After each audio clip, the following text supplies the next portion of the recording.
चलिए भैया शुरू करते हैं टेस्ट नंबर 4 आर ओ के लिए और पीसीएस फ्री के लिए। ठीक है, टेस्ट नंबर 4 का पार्ट नंबर 1 हम लोगों ने किया था 25 क्वेश्चंस। 26 से करना है, इसको कंटिन्यू करेंगे 26 से।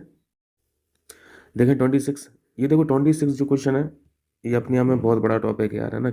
ये जो किसान आंदोलन है, किसान आंदोलन हम लोग हिस्ट्री में पढ़े हैं, तो इस चैप्टर को थोड़ा सा ठीक ठीक से देख के जाइएगा, है ना। अगर टेक्स्ट बुक आप लोगों ने पढ़ा हो। सन्यासी विद्रोह के बारे में पूछा जाता है, रंगपुर किसान विद्रोह जो पहला ऑप्शन आपको दिख ही रहा है, मैसूर विद्रोह हुए, फराजी आंदोलन हुए, बहावी आंदोलन हुआ, नील विद्रोह हुआ, है ना। डेक्कन के दंगे जो हुआ करते थे उस टाइम पे, पावना आंदोलन, मोपला आंदोलन, सभी ये बहुत इंपॉर्टेंट है।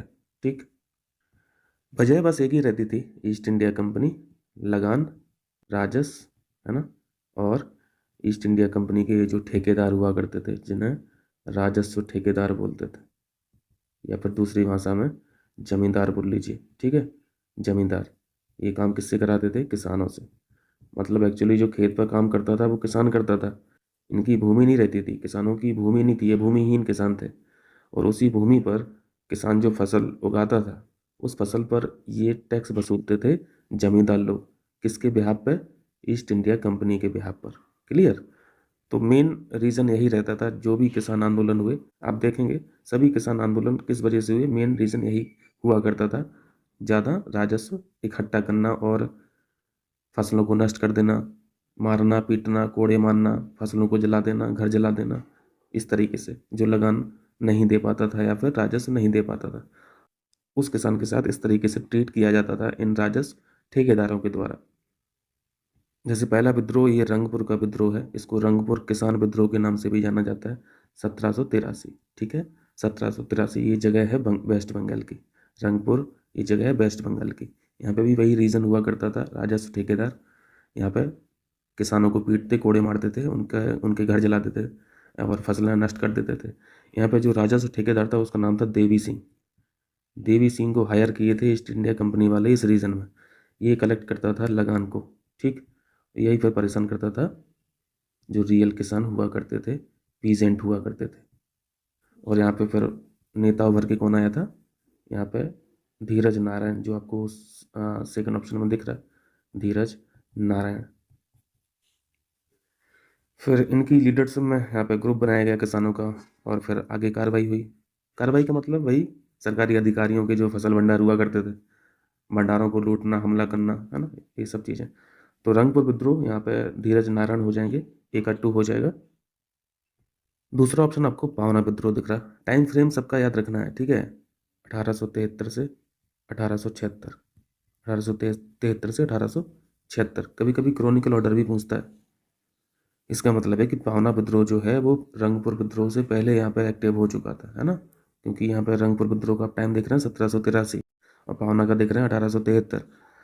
पावना विद्रोह जो था मेन रीज़न वही हुआ करता था, जैसा मैंने आपको पहले मैं बताया, ऑपरेसिव जमींदारी सिस्टम जो हुआ करती थी, है ना। जो उत्पीड़न था जमींदारों का किसानों पर, मेन रीज़न वही हुआ करता था। तो यहाँ पे जो अपराइजिंग हुआ पावना विद्रोह, यहाँ पे मेन लीडर जो थे, मेन लीडर थे यहाँ पे ईशान चंद्र रॉय। यहाँ पे तो जगह ही नहीं बची, मैं यहाँ पे लिख दे रहा हूँ, ईशान चंद्र रॉय। ठीक है, इनके एक बहुत बड़े भगत थे, इनके बहुत बड़े एक फॉलोवर थे, उनका नाम था शंभूनाथ। शंभूनाथ। अब चूंकि ऑप्शन में ईशान चंद्र रॉय साहब का नाम लिखा नहीं है तो आप यहाँ पे शंभूपाल का, सॉरी ये शंभूपाल है, नाथ नहीं, शंभूपाल। शंभूपाल आपको दिख रहे हैं, तो यहाँ पे बी ऑप्शन का राइट ऑप्शन हो जाएगा 1। ठीक है, शंभूपाल को एक नाम से और जाना जाता था, विद्रोही राजा। ध्यान रखना, क्वेश्चन पूछा गया है, विद्रोही राजा। तीसरा ऑप्शन आपको मोपला विद्रोह दिख रहा है, यहाँ पे आपको टाइम फ्रेम याद रखना है, 1836 में भी स्टार्ट हुआ, फिर 1921 में भी स्टार्ट हुआ। मोपला के नाम से जो थे ये मुसलमान थे, ठीक है। और इस विद्रोह को दूसरे नाम से भी जाना जाता था, मालाबार विद्रोह। मालाबार जो बेल्ट थी पूरी, है ना, मालाबार बेल्ट आप देख रहे हैं ना, वेस्टर्न घाट वाला, केरल वाला जो रीजन था मालाबार घाट, यहाँ पे पूरी बेल्ट पर ये मोपला मुसलमान यहाँ पे रहा करते थे। उन्हीं के द्वारा ये जो रिवोल्ट था स्टार्ट किया गया था जमींदारों के खिलाफ। तो इनका भी टाइम याद रखना। मोपला विद्रोह में यहाँ पे हो जाएंगे KM हाजी। ठीक है, KM हाजी, तो यहाँ पे सी का हो जाएगा 4। और बिजौलिया कृषक आंदोलन जो है, बिजौलिया कृषक आंदोलन स्टार्ट होता है 1897 में, और भाई ये 44 साल तक चलता है, 44 साल तक। किस वजह से? एक मेन रीज़न ये भी था कि इतना लंबा ये चल गया क्योंकि ये नॉन वायलेंट रिवोल्ट था, ठीक है, नॉन वायलेंट मूवमेंट था और एक्टिव था मेवाड़ डिस्ट्रिक्ट में। मेवाड़, मेवाड़ कहाँ पे है ना, राजस्थान। तो अगर आपको पता होता है ये विजोलिया कहाँ से बिलोंग करता है, मेवाड़ से, राजस्थान से, तो आप यहाँ पे कास्ट को देख के भी इसका उत्तर लगा सकते थे। राठी जो कास्ट है ये ज़्यादातर आप देखेंगे राजस्थान में पाई जाती है। तो डी का यहाँ पे 3 है। लीडर तो बहुत थे, ठीक है, लेकिन ऑप्शन में देखना है कि भैया किस लीडर का नाम लिखा है। अब बिजोलिया कृषक आंदोलन 44 साल तक ये चला, एक ही राजा तो नहीं होगा, है ना, और भी तमाम लीडर्स थे। तो आप यहाँ पे भूप सिंह राठी का नाम याद रखें। तो डी का हो जाएगा 3, 2143 करेक्ट आंसर हो जाएगा ई ऑप्शन। क्लियर है? आगे चलें। देखें 27, निम्नलिखित में से किस समाज सुधारक ने, ये समाज सुधारक ने 18 वर्ष तक आयु की बाल विधवाओं के लिए, मैं यहाँ पे पढ़ दे रहा हूँ, इतना डार्क लोगो है कि यहाँ पे समझ में भी नहीं आ रहा। आइस हाउस की बात कर रहे हैं, आइस हाउस लिखा है, आइस हाउस की स्थापना की थी। इसका करेक्ट आंसर है ये 18 वर्ष तक की बाल विधवाओं को यहाँ पे आइस हाउस की स्थापना की गई थी बहन सुब्बा लक्ष्मी के द्वारा, ठीक है। देखें 28 संस्थाएं हैं और उनके संस्थापक हैं, जो सम्मिलित नहीं है उनको बता देना है। ये तो बहुत आसान सा प्रश्न है, जल्दी से मैच करा दीजिए। धर्म सभा की स्थापना की थी राधा कांत देव साहब ने, ठीक है। संगत सभा की स्थापना केशव चंद्र सेन के द्वारा की गई थी। प्रार्थना सभा की स्थापना MG रानाडे के द्वारा की गई थी। आत्मीय सभा की स्थापना राजा राममोहन राय साहब के द्वारा की गई थी, ठीक है। राजा राममोहन राय बेंटिक के टाइम पे थे ना, 1828, 29, 30, है ना, 31, 33 में इनकी मृत्यु हो गई थी 1833 में। और बेंटिक का टाइम था 1826 से था ना 1835 तक शायद। 1835 में बेंटिक खुद मर जाता है। तो यहाँ पर देखो गलत मैच जो है वो धर्म सभा है। धर्म सभा के संस्थापक राधाकांत देव थे, देवेंद्रनाथ टैगोर नहीं थे। देखें 29,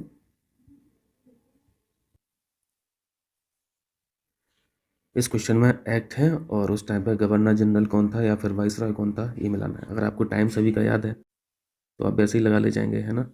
जैसे लॉर्ड कैनिंग का जो टाइम था 1856 में, 1856 से 1862, भारत का जो पहला वाइसरॉय बना यही तो था, लॉर्ड कैनिंग, है ना। आफ्टर 1857 रिवोल्ट के बाद जो हुआ था। लॉर्ड नॉर्थब्रुक का टाइम था 1872 से 1876। लॉर्ड डफरिन, यहाँ पे इंडियन नेशनल कांग्रेस की स्थापना हुई थी इनके टाइम पे 1885 में, तो इनका 1884 से 1888 है। और लॉर्ड इरविन ये 1926 से 1931, ठीक है। इरविन पैक्ट भी हम लोग पढ़ते हैं। अब देखो यहाँ पे हिंदू विधवा पुनर्विवाह 1856 लिखा हुआ है। 1856 यहाँ पे आपको टाइम फ्रेम दिख रहा है, ठीक है। लॉर्ड कैनिंग थे, ये भी करेक्ट मैच है। सिविल मैरिज एक्ट 1872, 1872 आपको दिख रहा है ना, ये भी करेक्ट है। याद रखना लॉर्ड नॉर्थब्रुक थे इस टाइम पे। एज ऑफ कंसेंट एक्ट ये 1891 है। देखो यहाँ पे 1891 तक ये थे ही नहीं डिफरेंस साहब, इसका मतलब है ये तो गलत हो गया, है ना। तो फिर कौन था 1891 के टाइम पे? ये थे लॉर्ड लैंसडाउन, मैं यहाँ पे लिख दे रहा हूँ, लॉर्ड लैंसडाउन, ठीक है। और शारदा अधिनियम 1930, आपको टाइम फ्रेम दिख रहा है, सी के अंदर आ रहा है। लॉर्ड इरविन भी हम लोग जानते हैं, तो डी ऑप्शन भी सही है। गलत पूछा था, सी ऑप्शन यहाँ पे गलत मैच है। कर लेंगे, चलिए 30 देखिए। देखिए 23 में 4 संस्थाओं के बारे में पूछा है और यहाँ पे पहली संस्था है ब्रिटिश इंडियन एसोसिएशन, दूसरी है ईस्ट इंडिया एसोसिएशन, तीसरी है इंडियन लीग और चौथी है इंडियन एसोसिएशन। मैं चारों के बारे में यहाँ पे कुछ इंपॉर्टेंट फैक्ट्स जो हैं मैं मेंशन कर दे रहा हूँ और जल्दी से हम लोग देख ले रहे हैं, ठीक है। पहली संस्था है ब्रिटिश इंडिया एसोसिएशन। देखो इसकी भी स्थापना की गई थी कलकत्ता में। इसके बारे में एक बात जानना जरूरी है कि ये जो संस्था थी ये इलाइट वर्ग की थी, ठीक है। इसमें जो मेंबर हुआ करते थे या फिर जो संस्थापक थे जिन्होंने बनाई थी और जिस मतलब इसको बनाने का जो पर्पस था, तो सबसे पहले तो देखें इसमें है कौन कौन, है ना। इलाइट पर्सन थे, एजुकेटेड पर्सन थे, प्लस जमींदार लोग थे। तो ये जो संस्था करती थी ये बेसिकली इन लोगों के हित में काम करती थी, ठीक है। जमींदारों के, एजुकेटेड पर्सनस के, इलाइट के मेंबर तो थे ही। अब जो मेंबर रहेंगे तो वो अपनी चीज़ें ज़्यादा भुनाएंगे। कहने का मतलब है कि इसमें आम आदमी का रिप्रेजेंटेशन नहीं था, इस वजह से लॉन्ग टर्म सक्सेस जो है ना इस संस्था की वो रह नहीं पाई थी।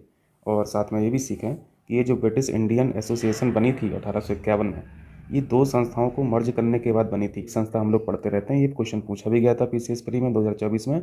लैंड होल्डर्स सोसाइटी जो थी, ठीक है, एक संस्था लैंड होल्डर सोसाइटी थी, दूसरी संस्था थी British Bengal British India society. इन दोनों को मर्ज करके बनाई गई थी 1851 में ब्रिटिश इंडिया एसोसिएशन। क्लियर है। दूसरी संस्था देखिए ईस्ट इंडिया एसोसिएशन, ये कलकत्ता में इसकी स्थापना नहीं हुई थी, ठीक है, ये लंदन में इसकी स्थापना हुई थी 1866 में, ठीक है, 1866 में। ब्रिटिश इंडियन एसोसिएशन देखा आपने 1851, इसका मतलब है कि ये कॉलोनियल पीरियड की ना, मतलब बहुत पुरानी एसोसिएशन में एक मानी जाती है। ईस्ट इंडिया एसोसिएशन 1866 लंदन में स्थापना, और दादा भाई नेहरू जी के द्वारा इसकी स्थापना की गई थी। इंडियंस भी थे, क्योंकि लंदन में इंडियंस और जो रिटायर्ड ब्रिटिश ऑफिशियल हुआ करते थे, इन लोगों ने इस एसोसिएशन को बनाया था, और ख़ासतौर से भारत के जो मसले हुआ करते थे इनको अवेयर करने के लिए, है ना। ब्रिटेन ब्रिटेन को यहाँ पे बताना जरूरी था इंडिया की कंडीशन, इस तरीके से ये इनका पर्पज हुआ करता था। तो हमारा उत्तर तो मिल जाएगा, क्योंकि यहाँ पे पूछा है क्वेश्चन में कौन सी संस्था कलकत्ता में स्थापित की गई थी, तो दूसरे को निकाल दीजिए बस, है ना, दूसरे को निकाल दीजिए, बाकी 134 हो जाएगा। बाकी हम लोग सीख ले रहे चारों के बारे में। तीसरी संस्था है इंडियन लीग। इंडियन लीग की स्थापना भी कलकत्ता में की गई थी, उस समय का नाम कलकत्ता हुआ करता था, अब तो कोलकाता बोलते हैं। 1875 में स्थापना की गई थी। देखो तीनों चारों इंस्टीट्यूशन के आपको ईयर भी याद रखना है, क्वेश्चन किसी भी तरीके से पूछ लेता है। देखो जैसे इसमें सिर्फ यही पूछ लिया कि किसकी स्थापना कलकत्ता में नहीं हुई थी, क्रोनिकल ऑर्डर अगर पूछ लेता तो आपको टाइम टाइम पीरियड याद होना चाहिए था, तब कर पाते। तो साथ में ईयर भी याद रखना, ठीक है। और स्थापना की थी शिशिर कुमार घोष साहब ने, इंडियन लीग की स्थापना शिशिर कुमार घोष साहब ने की थी, ठीक है। इंडियन एसोसिएशन के बारे में देख लीजिए, 1876 में स्थापना की गई सुरेंद्र नाथ बनर्जी और आनंद मोहन बोस के द्वारा, ठीक है। ये चारों एसोसिएशन के बारे में यहाँ पे हम लोगों ने फैक्ट सीखे। उत्तर हम लोग को पहले मिल ही गया था, दूसरे ऑप्शन को हटाना है, बाकी 134 हो जाएगा। 134 इसी ऑप्शन में है। लोगो बहुत ज़्यादा डार्क है तो दिख नहीं रहा, कोई दिक्कत नहीं। जो पर्पज़ था हम लोगों ने सीख लिया। ईयर याद रखना सभी के, ठीक है। क्रोनिकल ऑर्डर पूछता तो क्या लगाते सबसे पहले, 1851 सबसे पुरानी हो जाती, ठीक है, फिर 1866 हो जाता, फिर 1875 हो जाता, 1876 हो जाता। यानी क्रोनिकल ऑर्डर में तो ये लाइन से लगे हैं, है ना, लाइन से लगे हैं। चलिए नेक्स्ट देखिए, यहाँ पे समाचार पत्र है और उनके संपादक हैं। हमदर्द लिखा हुआ है, कामरेड लिखा हुआ है, नवजीवन लिखा हुआ है, और द इंडिपेंडेंट लिखा हुआ है। यहाँ पे जो पहला नाम लिखा है मोहम्मद अली जौहर, इनके द्वारा देखो दो किताबें एडिट होती थी, मतलब एडिटर भी थे और ये संपादक भी थे, हमदर्द के और कामरेड के, ठीक है। हमदर्द जो मैगज़ीन हुआ करती थी, समाचार न्यूज़पेपर था बेसिकली, ये था उर्दू भाषा का, ठीक है, उर्दू भाषा का, और ये इंग्लिश में छपता था, ठीक है। कामरेड इंग्लिश में छपता था। यहाँ पे कामरेड के सामने क्या लिखा है, मोहम्मद अली जिन्ना, ये गलत कर दीजिए, ठीक, क्योंकि कामरेड का आपने सीख लिया, मोहम्मद अली जौहर। क्लियर है। नवजीवन महात्मा गांधी सही है, द इंडिपेंडेंट मोतीलाल नेहरू सही है, सुमिलित नहीं पूछा था, बी ऑप्शन है राइट। चलिए 32, कुछ डैम है और स्टेट हैं, प्रोजेक्ट से मिला दीजिए जल्दी से। काकरापार कहाँ का भैया, पुराने क्वेश्चन है, कुछ नए हो सकते हैं, जैसे सोइल आपने नहीं पढ़ा हो तो बहुत ज़्यादा बार नहीं पढ़ा हो, है ना। काकरापार बहुत बेसिक है, गुजरात का हो जाएगा, कोयना भी बहुत आसान है, महाराष्ट्र का हो जाएगा, पाम्बा केरल का है, और सोइल हिमाचल प्रदेश का है, ठीक है। तो ये 4 1 2 3 हो जाएगा, ये ऑप्शन यहाँ पे ठीक है। चलिए नेक्स्ट कीजिए। नेशनल पार्क हैं और उनका लोकेशन बताइए जल्दी से। वाल्मीकि राष्ट्रीय उद्यान बिहार में, करेक्ट है। नौरा घाटी जो है ये वेस्ट बंगाल में है, नौरा घाटी वेस्ट बंगाल में है, असम में नहीं है। ये तीसरा लिखा है सिम्बालबारा राष्ट्रीय उद्यान, हिमाचल प्रदेश। जो नए राष्ट्रीय उद्यान हैं आपकी नज़र में है ना, मतलब इन्फॉर्मेशन की दृष्टि से उन पर ज़्यादा फोकस करना है, ठीक। तो ये सिम्बालबारा राष्ट्रीय उद्यान याद रखें, हिमाचल प्रदेश का है। कालीसर हम लोग पढ़ते रहते हैं, ठीक है, कालीसर हरियाणा का। गलत पूछा था, बी ऑप्शन यहाँ पर राइट हो जाएगा। चलिए 34 देखें। कौन अपनी नदी के साथ सुमेलित है, बता दीजिए किस नदी पर कौन सा वाटरफॉल है। डुडुमा वाटरफॉल है मचकुंड नदी पर। डुडुमा कहाँ पे है, मचकुंड पर, मैं यहाँ पे साथ में लिख दे रहा हूँ, मचकुंड। ये जो सामने यहाँ पे था गलत है। पुनासा जो है ये नर्मदा नदी पर है, ये सही मैच है। मंदार जलप्रपात ये भी नर्मदा नदी का है, ठीक है, नर्मदा नदी का। और ये जो हेगेनक्कल जलप्रपात है ये है कावेरी का, ये है कावेरी का। तो यहाँ पे सही सम्मिलित कौन है? सही सम्मिलित केवल बी है ना, बी ऑप्शन है। ध्यान रखना बहुत आसान क्वेश्चन नहीं है। डोडोमा हो सकता पहले पढ़ा हो, मंदार नया है ना, पुनासा भी इतना जनरल फैक्ट नहीं है, और हेगेनक्कल हो सकता है पहली बार ही पढ़ रहा हूँ, तो हेगेनक्कल भी ध्यान रखें। चलिए 35 देखें। उड़ीसा के प्रमुख लौह अयस्क खनन क्षेत्र में निम्न में से कौन से स्थल शामिल है? अब भाई यहाँ पे तो बहुत ही आसान लिखा है, डल्ली, ये जो ये राजहरा है ना, छत्तीसगढ़ का है, उड़ीसा का तो नहीं है। दूसरा ऑप्शन हटा दीजिए, ये कैंसिल हो जाएगा, ये कैंसिल हो जाएगा। चित्रदुर्ग कहाँ का है? चित्रदुर्ग भी बहुत आसान है, ये कर्नाटक पढ़ते हैं हम लोग, है ना, कर्नाटक। चौथा भी हटा दीजिए, एक ही ऑप्शन बच रहा, 1 और 3, यानी बोनाई, बोनाई और गंधमार्दन जो है लौह अयस्क खनन क्षेत्र, ये उड़ीसा से बिलोंग करता है, ठीक है, याद रखना इंपॉर्टेंट है, लौह अयस्क खनन क्षेत्र, बोनाई और गंधमार्दन। इसके नाम तमाम क्वेश्चन में ना इधर उधर घुमा फिरा के आप देख लेंगे ये शब्द, बोनाई, गंधमार्दन, डल्ली राजहरा, चित्रदुर्ग, प्रीवियस क्वेश्चंस में लगाए होंगे तमाम। 36 देखें, यहाँ पे जनजातियाँ हैं और जगह से मिलाना है। सबसे आसान तो यही दिख रहा, खासी मेघालय की ट्राइब है ये। बोंडा कहाँ की है? बोंडा उड़ीसा की ट्राइब है। और रियांग जो है ये त्रिपुरा लिखा है, ठीक है, त्रिपुरा की है। बेगा जो ट्राइब है ना, बेगा बिलोंग करती है, उत्तराखंड से बिलोंग नहीं करती है, ये मध्य प्रदेश से बिलोंग करती है। मध्य प्रदेश से सटा हुआ छत्तीसगढ़, यहाँ पे भी मिल जाएगी, है ना, झारखंड में भी मिल जाएगी, लेकिन उत्तराखंड में नहीं मिलेगी, ठीक है, उत्तराखंड गलत है, ये ऑप्शन यहाँ पर गलत मैच है। ट्राइब के क्वेश्चन इंपॉर्टेंट होता है। 37 देखें, यहाँ पे भू आकृतियाँ हैं, सागरीय जल के अपरदन से निर्मित कौन है? भू आकृतियाँ बताना है जो सागरीय जल के अपरदन से निर्मित होती हैं। इनकी तो इमेज दिखाना पड़ेगा, वैसे पुरानी टेस्ट सीरीज में मैं दिखाता रहता था, अगर आप लोगों को ध्यान हो तो इसके बारे में तो ध्यान ही होगा यार। स्टैक ये सागरीय जल के अपरदन से बनती है। इसके अलावा ट्रोम्बोलो है ना, ये ट्रोम्बोलो लिखा है। 1 और 4 यहाँ पे करेक्ट है। मैं यहाँ पे इमेज इंसर्ट करूँगा, अगर नहीं कर पाऊँ तो इसको गूगल पे ज़रूर देखना, नहीं तो ये हवा लगेगी नहीं, अभी 2 मिनट बाद ही भूल जाओगे इसका नाम। ये जो 2 टाइप के लैंड फॉर्म्स हैं, स्टेक हुआ और टोम्बोलो हुआ, ये सी वाटर के इरोजन से बनती हैं, ठीक है। बाकी इमेजेस मैं चारों की लगाना, मतलब मैं कोशिश करूँगा, नहीं लगा पाए तो आप चारों की देखना, ठीक है, लेपीज और चार डांग का भी देख लेना। यहाँ पे 1 और 4 करेक्ट आंसर हो जाएगा। ये लैंड फॉर्म्स हैं जो इरोजन से बन रही हैं, जो सागरीय जल के इरोजन से बन रही हैं। देखें नेक्स्ट, पहाड़ियों से मिला देना जगह का। टूरा पहाड़ी, वेरी इंपॉर्टेंट, मैपिंग वाले वीडियो अगर देखे होंगे तो शायद याद हो, पता नहीं आप लोगों को याद है कि नहीं। टूरा पहाड़ी मेघालय की है, ठीक है। पुष्पगिरी पहाड़ी तमिलनाडु की नहीं है, ये कर्नाटक की है, कर्नाटक की है। सतमाला आसान है, महाराष्ट्र, और नंदी हिल्स ये भी आसान है, कर्नाटक। पुष्पगिरी भी कर्नाटक की है, ठीक है। गलत पूछा था, गलत हो जाएगा, बी ऑप्शन, ये इंपॉर्टेंट है। नंदी हिल्स उत्तराखंड लिखा होता तो उत्तराखंड मत लगा देना है। और ये आसान प्रश्न नहीं पूछा है आपसे, इसके हिस्टोरिकल इंपॉर्टेंस भी बहुत है, रिच हिस्ट्री रही है नंदी हिल्स की। ये जो नंदी हिल्स है ना, यहाँ पे बहुत बड़ा फोर्ट्रेस भी बना हुआ है, ठीक है, किला भी बना हुआ है। और वो किला जो था वो स्ट्रॉन्ग होल्ड हुआ करता था बहुत सारी डायनेस्टीज़ का। चोलास ने भी वहाँ पे, चोलास का भी वहाँ पे रहा है ना, होयसाल का भी रहा है, विजयनगर एम्पायर का भी रहा है। तो ये बहुत इंपॉर्टेंट है नंदी हिल्स, ठीक है।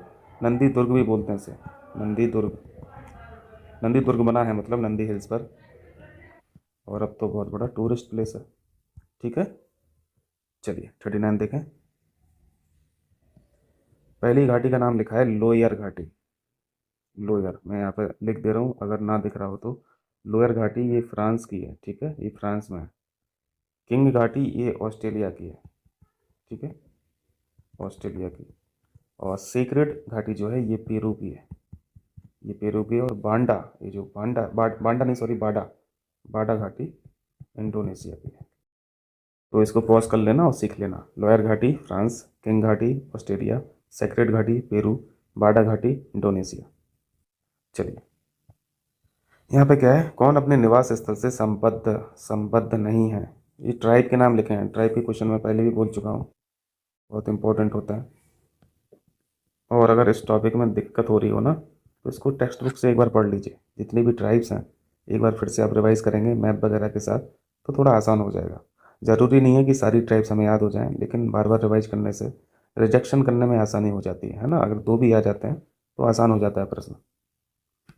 जैसे सेमांग के बारे में हम लोग पढ़ते रहते हैं, सेमांग मलेशिया की है।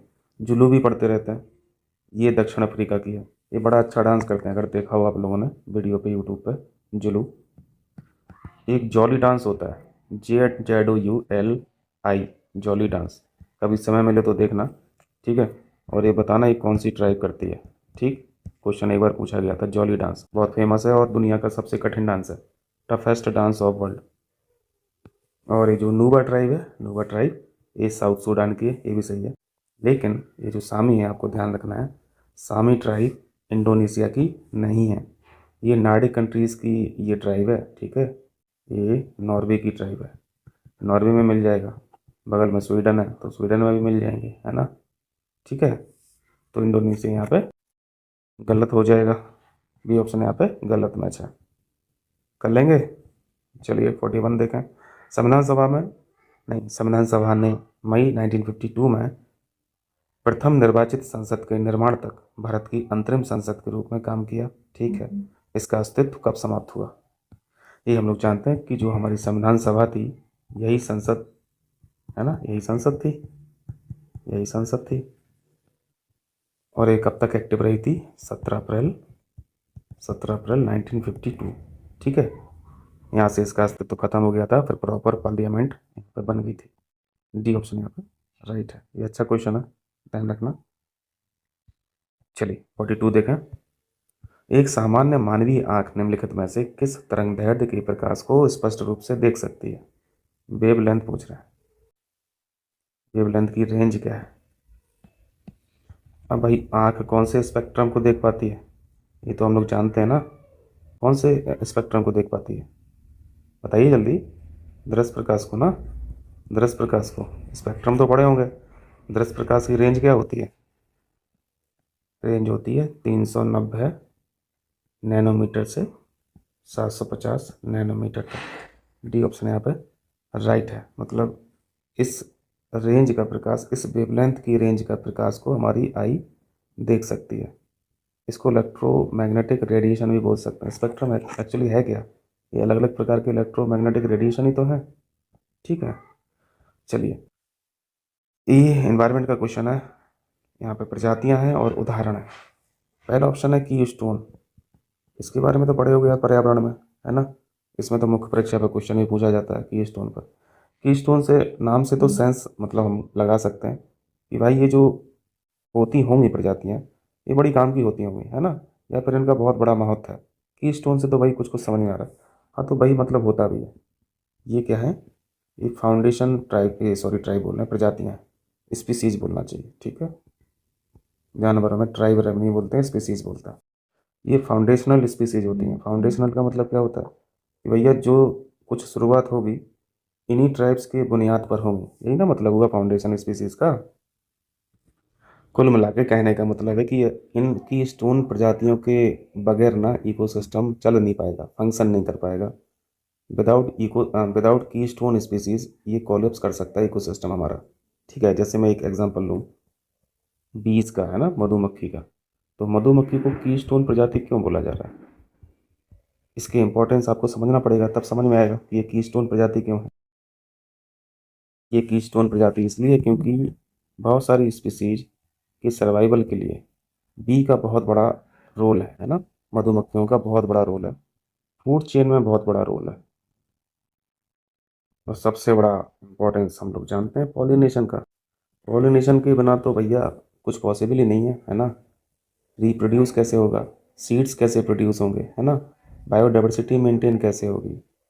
और बहुत सारे जानवर तो ऐसे हैं जो जो बीज का मुख्य प्रोडक्ट है शहद, है ना, बाय प्रोडक्ट है जो शहद।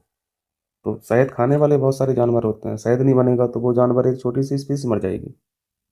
बाकी अगर इकोसिस्टम में फूड चेन लिखा है और फूड चेन अगर अफेक्ट हो रही है बीज बीज के बिना, तो फिर इससे बड़ा इंपॉर्टेंस कुछ हो नहीं सकता है। इस वजह से ये कीस्टोन प्रजाति है। ठीक है, कीस्टोन प्रजाति क्या है?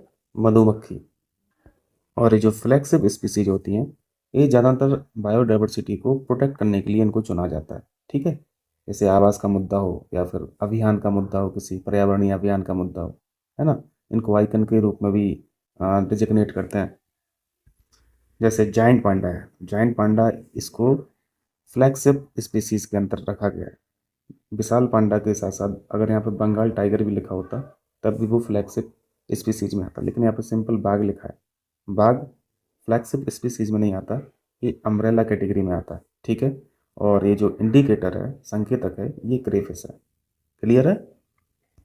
अम्ब्रेला स्पीसीज का मतलब है, अम्ब्रेला से क्या समझ में आ रहा है? छाता समझ में आ रहा है ना? यानी एक स्पीसीज को आप अगर प्रोटेक्ट कर रहे हैं तो इसका जो हैबिटाट है ना, जैसे बाघ यहाँ पे अम्ब्रेला स्पीसीज में है और इसके हैबिटाट को आप प्रोटेक्ट कर रहे हैं, तो उस हैबिटाट में तो यार बहुत सारी स्पीसीज रहती हैं, तो वो भी तो साथ साथ में प्रोटेक्ट हो रही हैं, है ना। तो इस तरह की स्पीसीज जिसको जिसको प्रोटेक्ट अगर करते हैं और उसके साथ साथ बहुत सारी स्पीसीज का भी प्रोटेक्शन हो रहा है, तो ऐसी स्पीसीज को अम्ब्रेला कैटेगरी में रखा जाता है। और इंडिकेटर तो जानते ही हैं, इससे हमें इकोसिस्टम के स्वास्थ्य के बारे में पता चलता है ना, अच्छा है कि बुरा है। तो इनको इंडिकेटर स्पीसीज बोलते हैं। जैसे क्रेफिश है एक, कर लेंगे ना यार, ये मिलाते रहना। चलिए 44 देखें। लघुत्तम वर्धन काल का जीवोम, क्वेश्चन का मतलब है यहाँ पे कि सबसे शॉर्टेस्ट पीरियड किसका होता है। शॉर्टेस्ट पीरियड इसको ऐसे वर्धन काल का मतलब है ग्रोइंग, है ना, इंग्लिश टर्म जो है ग्रोइंग पीरियड जो सबसे कम है किस बायोम का है। तो आसान सा प्रश्न है, एक ऑप्शन टुंड्रा है, टैगा भी लिखा है, सवाना भी लिखा है। फर्क हम लोग बाद में समझेंगे, पहले ये समझ लीजिए कि देखो यार, ग्रोइंग पीरियड कहाँ पे कम होगा, किस बायोम का कम हो सकता है, जहाँ पे इंसोलेशन कम होगा, है ना। इंसोलेशन तो समझ रहे होंगे, यानी सन रेज, है ना, सन रेज। यहाँ पे टेम्परेचर जो रहता है बहुत ज़्यादा कम रहता है ना। और जहाँ पे इंसोलेशन नहीं हो पाता है वहाँ पे टेम्परेचर कम रहता है ना। यानी ये कोल्ड रीजन की बात कर रहे हैं, और कोल्ड रीजन में वेजिटेशन ग्रो नहीं हो पाता है। ठीक है, बहुत ज़्यादा बायोडाइवर्सिटी यहाँ पे नहीं होती है, और ऐसी जगहों का जो ग्रोइंग पीरियड होता है वो बहुत कम होता है। तो आर्कटिक रीजन जो है या फिर फ्रीजिंग रीजन जो है वो टैगा है कि टुंड्रा है, उसे टुंड्रा बोला जाता है। ठीक है, टुंड्रा यहाँ पे करेक्ट आंसर हो जाएगा। टुंड्रा, इसका जो ग्रोइंग पीरियड है वो 50 डेज होता है, लगभग 50 डेज। और नॉर्मली जो वेजिटेशन होता है टुंड्रा प्रदेश में वो कौन कौन सा होता है, हम लोग मास पढ़ते हैं ना, मॉस पढ़ते हैं, मॉसेस। मॉसेस मतलब काई वगैरह, या फिर लाइकिन हम लोग पढ़ते हैं। तो यही बस वहाँ पे ज़्यादातर पाया जाता है, यही सबसे ज़्यादा वहाँ पे पाया जाता है, और बर्फ़ से भी ढके रहते हैं, है ना, मोसेस और लाइकिन वगैरह, काई वगैरह। तो यहाँ पे टुंड्रा करेक्ट आंसर हो जाएगा। टुंड्रा और टैगा में क्या फ़र्क है? देखो, कुछ चीज़ें सिमिलर भी हैं, कुछ चीज़ें अलग भी हैं। टुंड्रा और टैगा में एक सिमिलरिटी ये है कि ये दोनों ही कोल्ड रीजन में है। ठीक है, दोनों ही बायोम कोल्ड रीजन में रहते हैं, लेकिन फ़र्क इतना है, फ़र्क जो है, डिसिमिलरिटी जो है, टैगा जो है ये फॉरेस्ट के साथ है ना, इसमें फॉरेस्ट होता है, और टुंड्रा में जो है यहाँ पे फॉरेस्ट नहीं होता है। दूसरी भाषा में बोलें तो टैगा जो है ये फॉरेस्टेड बायोम है। ठीक है, फॉरेस्टेड बायोम का मतलब है कि फॉरेस्ट रहते हैं यहाँ पे। और टुंड्रा जो है ये ट्री लेस बायोम होता है, ट्री लेस बायोम। क्लियर है? तो इतना बहुत है। चलिए 45 देखिए, ऑप्शन ए इसका करेक्ट था, टुंड्रा। 45 में पूछा गया है इंद्रधनुष का बनना निम्न में से मतलब किसके कारण होता है। ये बहुत बेसिक सा क्वेश्चन है। यहाँ पर रिफ्लेक्शन भी एक रीजन होता है। ठीक है, रिफ्लेक्शन, टोटल इंटरनल रिफ्लेक्शन भी होता है TIR, और साथ में रिफ्रैक्शन भी होता है, अपवर्तन भी होता है। तो यहाँ पे तीनों रीजन सही है, 1 2 3 यहाँ पे करेक्ट हो जाएगा। देखें 46, यहाँ पे पूछा है PBW RS1 गेहूँ की एक नई किस्म है, और दूसरा है इसे चेन्नई कृषि विश्वविद्यालय ने विकसित किया है। ये फैक्चुअल क्वेश्चन है, आपको ध्यान रखना है भैया। PBW RS1 ये क्या है? ये बीट की एक किस्म है। चलिए ठीक है, पहली बात तो सही होगी। यहाँ पे जो डेवलप किया गया है इस किस्म को, ये चेन्नई कृषि विश्वविद्यालय ने नहीं किया है, पंजाब एग्रीकल्चरल यूनिवर्सिटी ने किया है। ठीक है, चेन्नई की जगह यहाँ पे पंजाब होना चाहिए, यहाँ पे केवल एक सही है। चलिए 47 देखें। हाल ही में किए गए एक अध्ययन के अनुसार पारकाचिक ग्लेशियर बहुत तेज़ी से पिघल रहा है। यह ग्लेशियर भारत के किस राज्य में स्थित है? अब ग्लेशियर तो लगभग सभी ही मेल्ट हो रहे हैं ना ग्लोबल वार्मिंग के कारण। ये फैक्चुअल क्वेश्चन है, आपको ध्यान रखना है। पारकाचिक ग्लेशियर जो है ये लद्दाख में है, ठीक है, लद्दाख में। 48 देखें। उत्तर प्रदेश का सर्वाधिक नम भूमि यानी वेटलैंड क्षेत्र वाला जिला कौन सा है? ये इंपॉर्टेंट क्वेश्चन है, मार्क कीजिए इसको। सर्वाधिक नम भूमि अगर पूछे तो उत्तर हो जाता है सोनभद्र। अगर सबसे कम पूछे, सबसे कम नम भूमि वाला जो क्षेत्र है सबसे कम, तो यहाँ पर करेक्ट आंसर हो जाता है हाथरस और साथ में बागपत। ठीक है, ये दो क्वेश्चन यहाँ से हम लोगों के यहाँ पर तैयार हो जाता है। सबसे कम याद रखें, सबसे ज़्यादा याद रखें। 49 देखें। मक्के में सफ़ेद कली रोग किसकी कमी से होता है?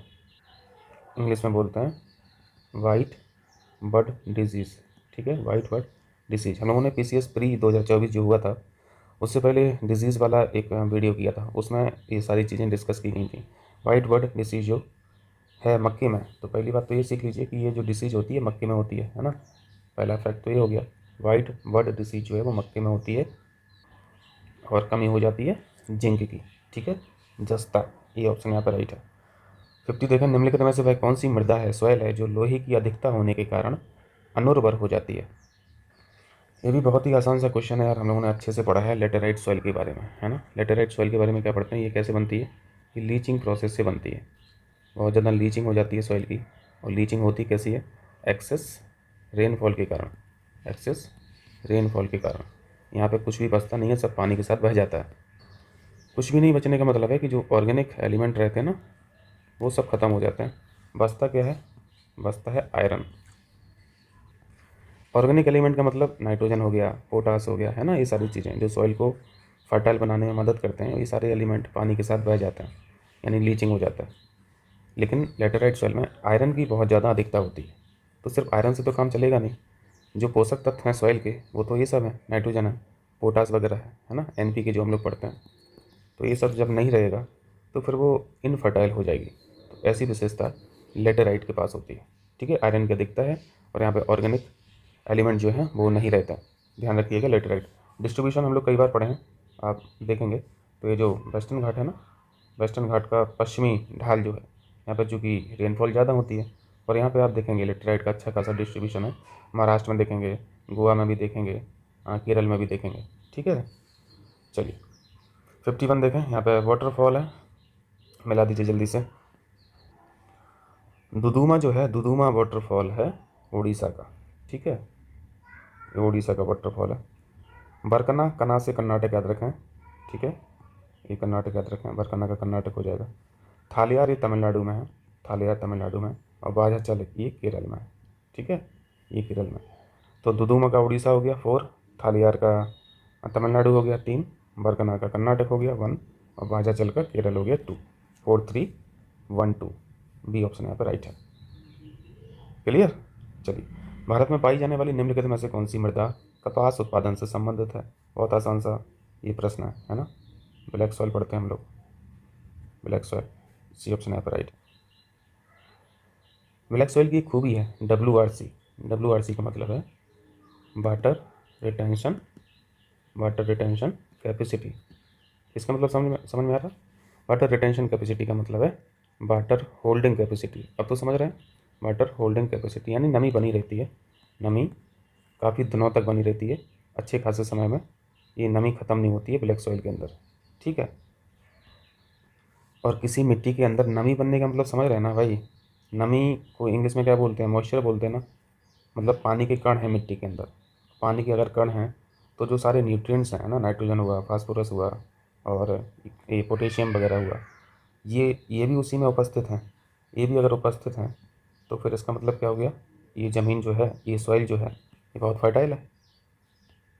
और वही इसका उल्टा जब हम लोगों ने लेटेराइट सॉइल में देखा था, तो लेटेराइट सॉइल में तो सारी चीज़ें पानी के साथ बह जाती हैं, लेकिन यहाँ पे तो पानी बह नहीं रहा है, मिट्टी खुद बांध के रखी है ना नमी को। तो ये ऑलरेडी उपस्थित हैं, ये फ्लो नहीं कर पा रहे हैं, ये बह नहीं पा रहे हैं मिट्टी के साथ, ये साथ में है मिट्टी के, इस वजह से फर्टाइल बनी रहती है मिट्टी। ठीक है, चलिए देखें यहाँ पे पर्वत श्रृंखला और सर्वोच्च चोटी। रॉकी माउंटेन कहाँ पे है? USA में है। सियरा नेवादा कहाँ पे है? USA में है। यूराल कहाँ पे है? ये यूरोप और एशिया वो डिवाइड करता है ना, या फिर बाउंड्री समझ लीजिए। और आल्पस माउंटेन कहाँ है? आल्पस तो काफ़ी देशों से यहाँ पे बाउंड्री शेयर करता है। जो मेजर कंट्री हम लोग पढ़ते हैं वो स्विट्ज़रलैंड पढ़ता है ना, स्विट्ज़रलैंड। आल्पस को मैंने कई बार आपको बताया भी है ना, छाते के रूप में बताया है। ये आल्पस माउंटेन है, और ये छाते की आपको डंडी दिख रही है ना, ये क्या है? इटली है। और इसको तो अभी हम लोगों ने करंट अफेयर्स पीरियड में ही कवर किया, शायद फर्स्ट वीक ऑफ मार्च में, या फिर शायद ये जनवरी का लास्ट वीक वाला जो करंट अफेयर्स पढ़ा था उसमें मैंने ये कवर कराया था। सेरा नेवादा माउंट विटनी है, ठीक है, इसकी हाईएस्ट पीक। रॉकी माउंटेन की जो हाईएस्ट पीक है ये माउंट एल्बर्ट है। माउंट ब्लांक हम लोग आल्पस माउंटेन का पढ़ते हैं। और यूराल माउंटेन की जो हाईएस्ट पीक है वो है माउंट नरोडनाया। तो यहाँ पे क्या कॉम्बिनेशन बना? रॉकी का हो गया माउंट एल्बर्ट यानी 3, सेरा नेवादा माउंट विटनी हो गया, ये 1 हो गया, यूराल का हो गया नरोडनाया, ये 2 हो गया, और आल्पस का माउंट ब्लांक 4, 3 1 2 4, ठीक है, 3 1 2 4, बी ऑप्शन राइट है। चलिए 54 देखें, पोर्ट और उनकी अवस्थिति से मिलाइए। सब कुछ हम लोग करंट की पीडीएफ में ये सब जीएस पर डालते हैं। जैसे सबसे आसान यहाँ पे पोर्ट ग्वादर ही दिख रहा है। पोर्ट ग्वादर कहाँ पे? ईरान में थोड़ी ना है, तो पाकिस्तान का है ना, ये पाकिस्तान का है। पोर्ट एलिजाबेथ साउथ अफ्रीका, बिल्कुल करेक्ट है। पोर्ट इगारका रशिया, वेरी इंपॉर्टेंट, सब कवर है पीडीएफ में। पोर्ट मोंटेविडियो उरुग्वे, ये भी बिल्कुल करेक्ट है। गलत पूछा था यहाँ पे, गलत हो जाएगा डी ऑप्शन, ठीक है, याद रखें चारों को। 55 देखें, गुलाबी राजहंस, इंग्लिश में लिखा है पिंक फ्लेमिंगो। फ्लेमिंगो देखें है ना, इनकी जो गर्दन होती है ना वो पिंक कलर की होती है, और ये खासतौर से माइग्रेटरी बर्ड है ना, माइग्रेटरी, भारत में भी आते हैं। देखा होगा आप लोगों ने, बगुले की तरह दिखता है ना, बगुला से थोड़ा बड़ा साइज का होता है, पाँव लंबे लंबे होते हैं, गर्दन गुलाबी होती है। तो यहाँ पे क्वेश्चन पूछा गया है, गुलाबी राजहंस जो है पिंक फ्लेमिंगो के लिए प्रसिद्ध एक झील है जिसका नाम है नाकुरू झील, ये कहाँ अवस्थित है? ये कीनिया की झील है, ठीक है, बी ऑप्शन में कीनिया लिखा है, डार्क है यहाँ पर, हो सकता दिख नहीं रहा हो, मैं यहाँ पे लिख दे रहा हूँ कीनिया, ठीक है, कीनिया। कीनिया की कैपिटल क्या है? नैरोबी है ना, नैरोबी। नैरोबी में एक पर्यावरण से संबंधित एक इंस्टीट्यूशन है, उसका हेडक्वार्टर भी है, जिसे हम लोग पढ़ते हैं UNEP, United Nation environmental program, इसका हेडक्वार्टर भी है नैरोबी में। चलिए 56 देखें, ये पूछा गया है स्वतंत्र भारत का जो पहला कैबिनेट बना था उसमें किसको कौन सा विभाग दिया गया था? तो डॉक्टर राजेंद्र प्रसाद के सामने तो सही मैच है ना, फूड और एग्रीकल्चरल मिनिस्टर थे, खाद्य एवं कृषि, पहला सही मैच है। सरदार बलदेव सिंह डिफेंस मिनिस्टर, बिल्कुल करेक्ट है। जगजीवन राम, ये लेबर मिनिस्टर थे, ये भी करेक्ट है। ये जो लिखा है रेलवे और ट्रांसपोर्ट जो मिनिस्ट्री थी, ये किसके अंडर में थी? ये जॉन मथाई के अंडर में थी, ठीक है, जॉन मथाई के अंडर में, ना कि आसफ अली के। तो ये बी ऑप्शन यहाँ पे गलत मैच है, ठीक है। चलिए 57 देखें, पॉलिटी के क्वेश्चन हैं, आसान आसान से जल्दी से कर लीजिए। ऑस्ट्रेलिया का संविधान से क्या ली गई थी भाई? जो इस तरफ है ना, राइट हैंड साइड में देखिए, सिंगल सिटीजनशिप ये कहाँ से ली गई है? ये ली गई है ब्रिटेन के संविधान से, है ना, बी का हो जाएगा यहाँ पे 1। जॉइंट सेशन जो है संसद के दोनों सदनों की संयुक्त बैठक यानी जॉइंट सेशन, आर्टिकल 108 पढ़ लेना, ये कहाँ से? ये ऑस्ट्रेलिया के संविधान से ली गई है। आयरलैंड के संविधान से क्या लिया गया? राष्ट्रपति की निर्वाचन पद्धति, ठीक है, और न्यायपालिका की स्वतंत्रता जो है ये USA के संविधान से ली गई है। आसान सा प्रश्न है, ये हो जाएगा 2143, ठीक है, 2143।